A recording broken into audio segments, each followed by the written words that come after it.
A warm welcome to one and all on behalf of organizing committee. Today, introducing our speaker is a great privilege for me. Before that, I express my gratitude to our speaker for accepting our invitation.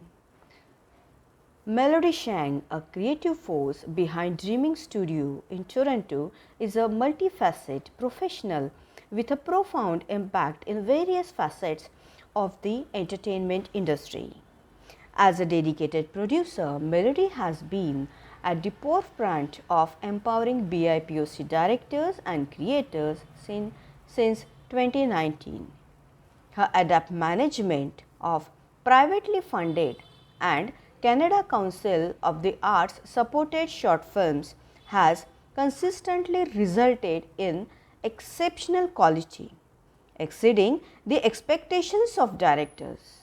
Melody commitment to diversity is evident in her focus on promoting filmmakers and actors from marginalized communities, fostering exclusively on sets and creating over 300 paid positions for crews and actors since 2020.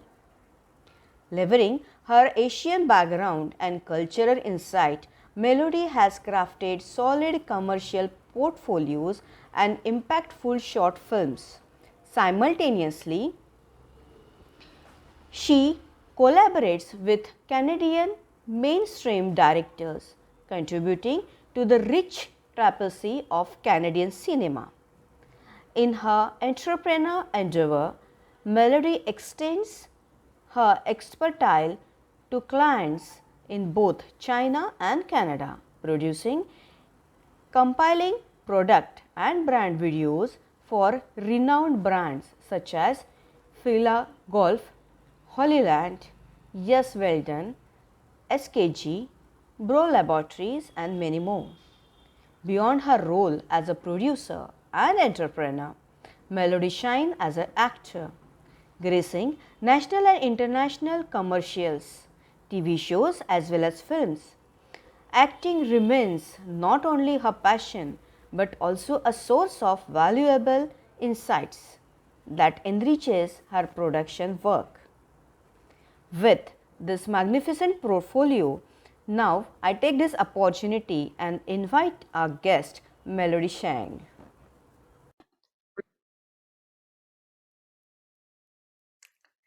Hello, namaste. Dear ladies and gentlemen, professors, instructors, and students from SSES Amravati's Science College. My name is Melody Shang. How are you doing today? It's such an honor to be here for the International Women's Day 2024. Today I'm going to share my journey in Canada as a filmmaker, as a female in the industry. Hope you enjoy it.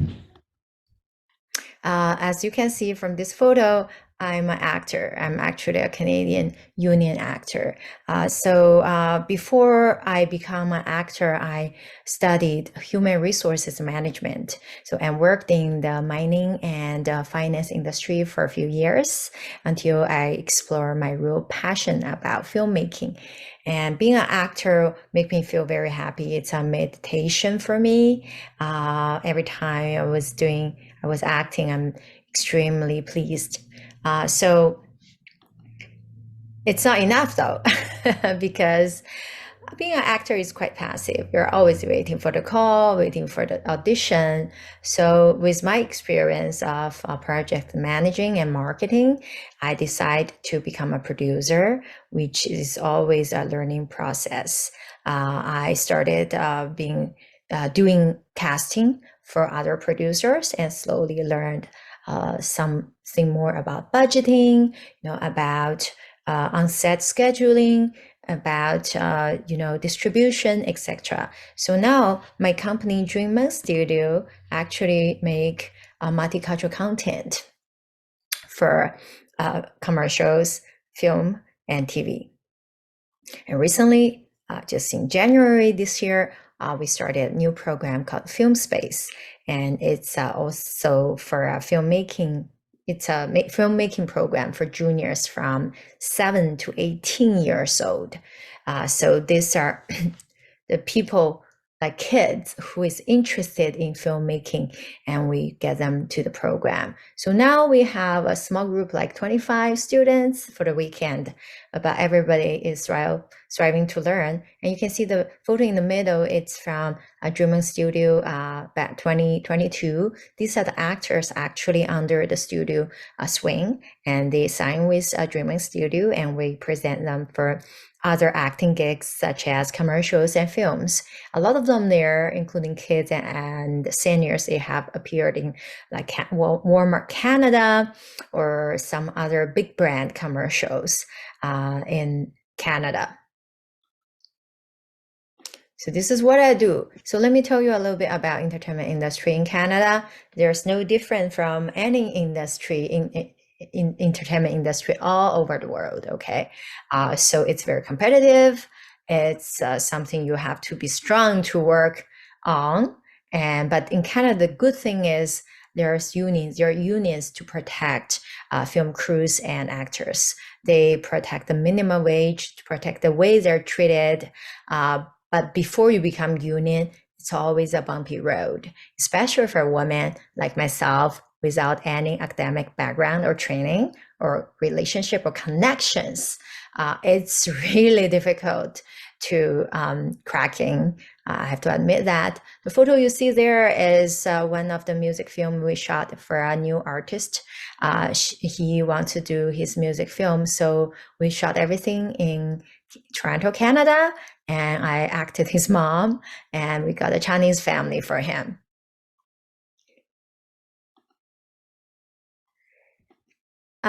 Well, there are some positions for women on set, right? It's not like there's no position for women, because today we're talking about challenges for women in the industry. Well, but usually those positions are like office admins, screenwriters, casting directors, hair and makeup artists, of course, and wardrobe staff, art directors and actresses. You can tell that there's nobody really above the line. So the major positions offered to people like directors, producers, DP, it's called Director of Cinematography, right? They don't have, there are not many women, in fact. Also executive producers, right? If you know how to fundraise, you put money in a project, the position for executive producers. So there are a lot of women, they used to be in finance, they joined the executive producers team. But still, you see less people, less women above the line than under the line, unfortunately. So that's why I say it's very challenging. There's a reason behind of that, right? So first of all, for those position under the line, they want masculine men to carry the equipment, which is reasonable because production company would want everyone to be safe. Nobody breaks equipment, which was maybe $20,000, right? And also they feel women, we are not strong enough, so we cannot carry those equipment. However, I'm very happy to see a few ladies I work with, they're working towards to become experienced assistant camera. So they are doing a lot of gym work they show me their muscles. So they can carry big cameras, which is like 30 pounds or 40 pounds, and other equipments. They are really working hard to do this work to get more jobs.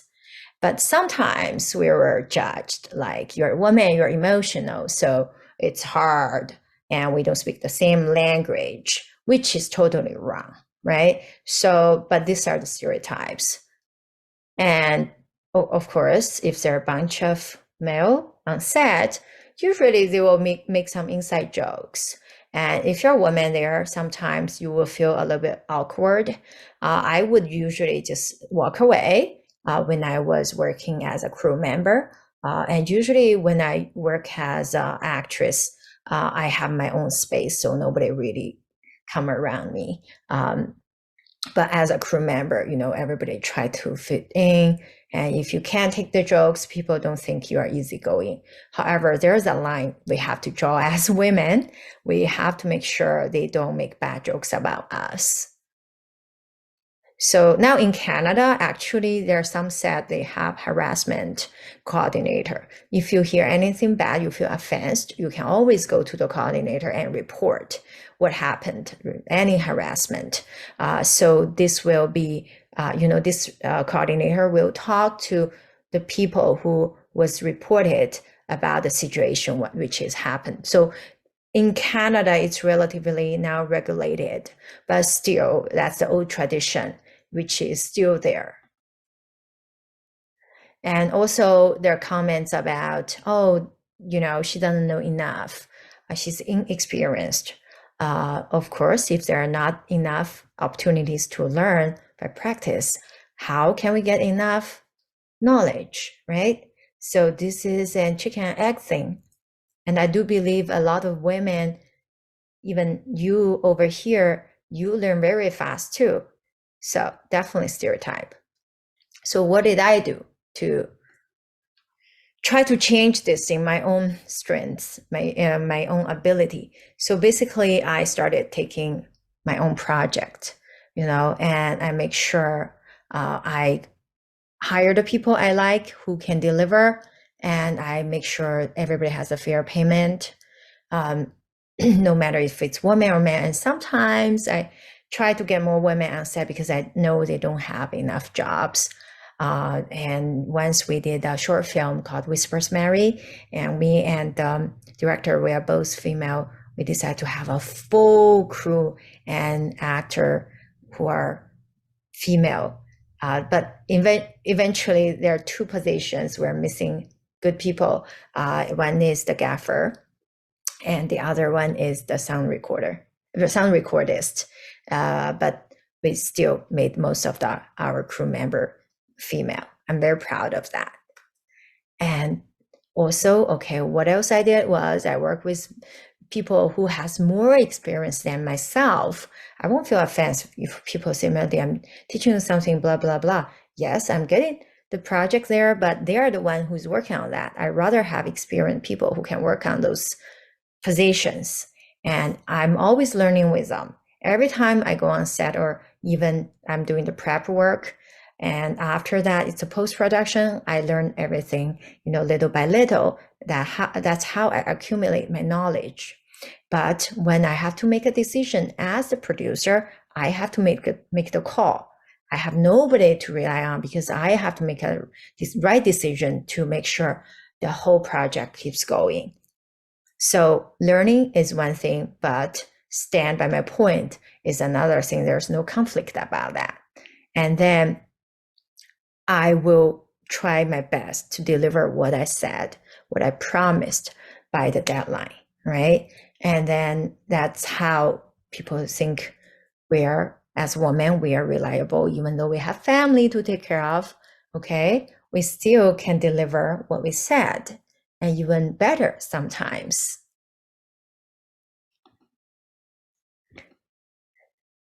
So during this years of running my own company, there are a few things I actually observed. First thing is, I noticed there are more juniors filmmakers come to me to ask for a volunteer position, and some colleges, filmmaking colleges and film schools, they have those programs. They supply some volunteers to learn on set with us, which means we are recognized by them and they trust we're going to give the best to their students. And more senior filmmakers who probably have already made many Hollywood feature films, TV shows, or got Oscar awards, they start, being my mentors, start talking to me about their project and my projects. That's the changes I've seen during the past 2 years. And interestingly, there are less women in the industry. However, a lot of help I got from female filmmakers. I think it's because we really know how hard it is for us to survive in the industry. So we do help each other. If we don't understand, we might fight against each other as those TV dramas. But no, actually, a lot of filmmakers in Canada, they're female, they know how hard it is. They try to help each other, which is great. And I also noticed a lot of women from different background, like myself. I'm Chinese, and they're South Asian. They're Black filmmakers. They're Indigenous filmmakers. They're female. It's even harder for them because of lacking of the connection and network. But we are really working hard to prove what we can do and get more opportunities for us. Here will be my suggestions to whoever, like girls or female, working in the industry where there are more male than male, or we say male dominative. Just first of all, you have to make sure this is where you want to be, because when you step in, you know it's you started in the hard mode, right? It's like playing computer games. It's hard. Step in, if you don't love it, it's hard to be self-motivated. It's hard to be happy. So find your direction, find your passion. If you know it's not where you want to be, like your future is not in that industry, maybe you should try to look for another one. But if you know that's what you want to be, just work hard, ignore the negative voices, and then don't get discouraged by people around you, because maybe you just graduated from school and you go to a new company. There's always one or two person who's not so friendly, right? So just don't get discouraged by them. Just do your own thing, know what you do what you said, and then eventually people will see your abilities, and they will, admire what you do and come to become your friends, or at least supporters. And we always think, okay, what we want for our life, like a lot of people want respect from others. Eventually, that's what we all want. But before people respect you, you got to respect yourself and love yourself more, and don't doubt too much about yourself. I know no matter where we are as women, we were trained since we were young to be extremely humble, and sometimes we are trained to be a people pleaser. If you think you are doing that to hurt yourself, stop doing that. Okay, stop doing that, or make sure you're happy when you're doing that. Respect yourself, because you're strong. You have the knowledge. You have the ability to do whatever you want in your industry, in your job, in your study. And if you're successful, what you do, right? As a woman, I do offer more job to female in my industry, and maybe we can do the same thing to each other. That will make it much easier, because we speak the same language. We have our own jokes, like we have our mom jokes, girl jokes, right? So if we help each other, maybe the world will be a little bit better than fighting alone, right? So another thing is give back. When you're successful, have a little achievement, always remember people who helped you before, and always remember to give back to them or to others, pass your knowledge to the juniors. That's why we are doing the film space as an after school program, because I want all the Asian kids in Canada to really learn what is filmmaking, because they don't get it from their own school, but maybe that's where they want to be. So give back. And last, let me share my favorite quote from Bruce Lee with you. Empty your mind, be formless, shapeless like water. If you put water into a cup, it becomes the cup. If you put water into a bottle, and it becomes the bottle. I would have to say, we women, we are water already. we are soft from experience, right? We look gentle from experience, like water. We can go to anyway. If you put any color in the water become the color, right? We're so adaptable to any situations we are in. But we are actually very strong under this very soft appearance. So we actually look soft, but inside of us, we are very strong. It's like tsunami is water, right? But how strong it is.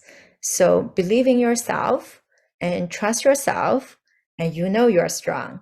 You know, we know we're strong. Thank you so much for listening. If you are working towards your passion or don't know what you're going to do yet, hope my presentation helped you a little bit. And I want to say thank you again and again. And I wish every woman find their passion and every woman find their happiness. Take care.